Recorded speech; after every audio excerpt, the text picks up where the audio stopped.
region and Samar Island. So mayroong mga kalat-kalat na ulan doon. Habang yung southwest monsoon or hanging habagat, kung mapapansin natin, hindi pa ganun kalakas, no? Subalit sa paglapit nitong si Bagyong Nando sa mga susunod na araw ay mag-enhance or magpapaibayo po ito ng southwest monsoon na siya magdadala rin ng pag-ulan doon sa mga lugar na malayo doon sa path ng bagyo.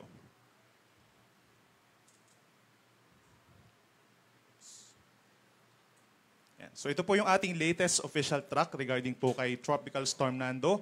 Within the next 24 hours or by tomorrow, possible po na lumakas pa ito bilang isang typhoon at base rin sa ating latest track, pagsapit po ng Lunes ay posibleng lumakas pa ito into a super typhoon. So yung typhoon intensity po natin, minimum of 120 kilometers per hour. So malakas na hangin na po yun.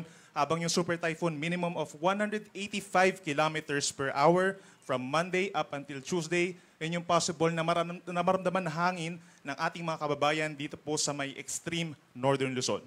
Kung pagbabasihan naman po natin yung lawak ng bagyo, no, ang diameter niya 800 kilometers po sa ngayon. So yung radius niya is around 400 kilometers from the center hanggang doon sa dulo po ng bagyo.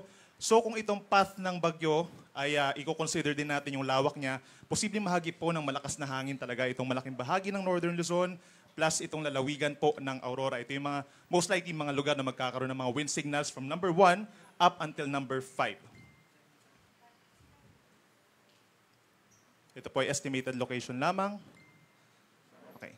So regarding naman po sa ating mga lugar na posibleng magkaroon ng mga wind signals, ito po ay projected lamang, no, during the passage of Nando. Simula po bukas, magtataas na tayo ng mga wind signals dito sa may eastern portion ng northern Luzon. Pero habang lumalapit itong si Bagyong Nando, most likely ito yung mga lugar na magkakaroon ng mga wind signals from number 1 up to number 5 dahil ito po ay ini-expect or mataas ang chance na maging isang super typhoon. Kung pagbabasihan po natin yung latest track, ito yung mga areas na posibleng magkaroon po ng signals number 4 and number 5, yung southern portion of Batanes at yung Babuyan Islands, posibleng magkaroon ng signal numbers 4 and number 5. Hindi rin natin nirule out na itong mga nasa northern part ng mainland Cagayan, kabilang na yung Santa Ana, Gonzaga, Apari, Ballesteros, inyong mga lugar na maaaring magkaroon din ng malalakas na hangin at ulan na dala ng bagyong posibleng maging super typhoon by then. At yung hilagang bahagi din po ng Apayao and Ilocos Norte, posibleng magkaroon din ng malalakas na hangin. Other portions of Cagayan Valley, Cordillera Region, and Ilocos Region, plus Aurora nga, maaaring magkaroon ng wind signals from number 1 up to number 3.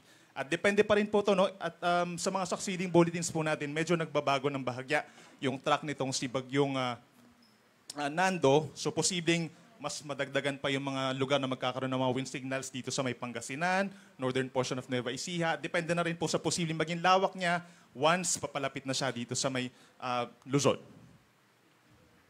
On the other hand, ito naman po yung mga lugar na posibleng magkaroon ng significant na ulan.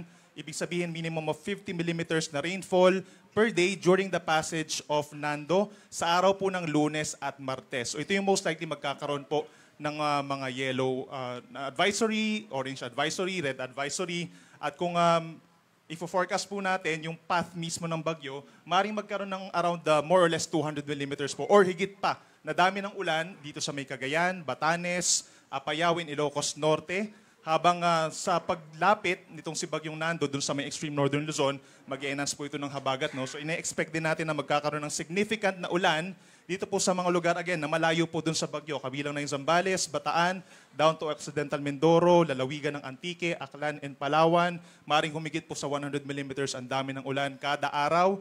At yung Metro Manila, posible rin po yung mga nearby areas pa dito sa may Central Luzon, sa may Calabarzon, other parts of northern Luzon pa. Minimum of 50 millimeters per day po sa mga sa araw po yan ng particularly Sunday, Monday, and possibly hanggang Tuesday pa po, hanggang nasa loob pa po ng par itong si Bagyong Nando. Pagdating naman po sa daluyong, bukod dun sa lakas ng hangin at saka sa lakas po ng ulan, pakibantayan din po yung daluyong or storm surge, no, dahil malakas na bagyo po ito. No? So ini-expect natin na magkakaroon talaga sa initial issuance pa lamang ng babala ng daluyong dito po sa may Batanes, at sa may northern coast po ng Cagayan. And possibly sa pagdaan pa po nito, pagsapit po ng Lunes hanggang Martes, maraming lugar pa dito sa may northern coast of Cagayan, northern coast of Ilocos Norte, hanggang dito sa may western sides ng buong Ilocos region, nasa around minimum of 1, and posibleng tumaas pa po yan. No? Depende dun sa track at sa lakas ng bagyo. At sa mga nagtatanong po kung may kasunod ba itong si Bagyong Nando, base po sa ating latest tropical cyclone potential forecast, meron tayong posibleng mabuo na low pressure area sa labas ng PAR dito po sa may eastern part of Mindanao sa loob ng 6 na araw. Then, ine-expect po natin na papasok ito by, sa mga huling araw po ng Setyembre at ang kikilos po ito by west-northwest. Generally, west-northwest dito po sa may Philippine Sea. Pero kung mapapansin din natin, heading towards northern Luzon pa rin po. No? So posible pang mabago itong ating potential forecast sa mga future po ng mga issuances po natin. Pero so far, mababa naman po yung chance, kulay dilaw pa, meaning possibly as a low pressure area po yung pagpasok niya ng ating area of responsibility by early October.